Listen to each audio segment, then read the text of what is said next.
एक छोटे से गांव में रहने वाला लड़का था। नाम था रवि। ना कोई खास पैसा, ना कोई पहचान। उसके पिता एक मजदूर थे और माँ घरों में काम करती थीं। घर की हालत इतनी कमजोर थी कि कई बार रात का खाना भी नसीब नहीं होता था। रवि बचपन से ही समझ गया था कि अगर उसे अपनी जिंदगी बदलनी है तो उसे कुछ अलग करना होगा। लेकिन उसके सामने सबसे बड़ी समस्या थी संसाधनों की कमी।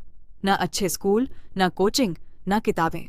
एक दिन उसने अपने गांव के एक सफल इंसान को देखा जो शहर से वापस आया था।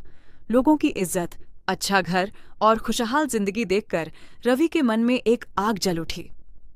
उसने उसी दिन तय किया, मुझे भी कुछ बनना है। रवि के पास पढ़ाई के लिए किताबें नहीं थीं, तो वह गांव के स्कूल के बाहर खड़ा होकर दूसरों की बातें सुनता था।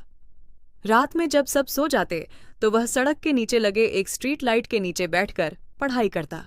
लोग उसका मजाक उड़ाते थे, कहते थे ये कुछ नहीं कर पाएगा। लेकिन रवि ने कभी किसी की बात को दिल पर नहीं लिया।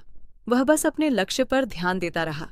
एक समय ऐसा भी आया जब रवि ने एक महत्वपूर्ण परीक्षा दी और वह फेल हो गया। उस दिन वह बहुत टूटा। लगा कि शायद लोग सही कहते थे।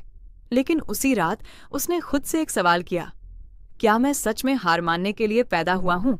उसने फिर से उठने का फैसला किया। इस बार उसने पहले से ज्यादा मेहनत की, अपने गलतियों से सीखा और खुद पर भरोसा रखा।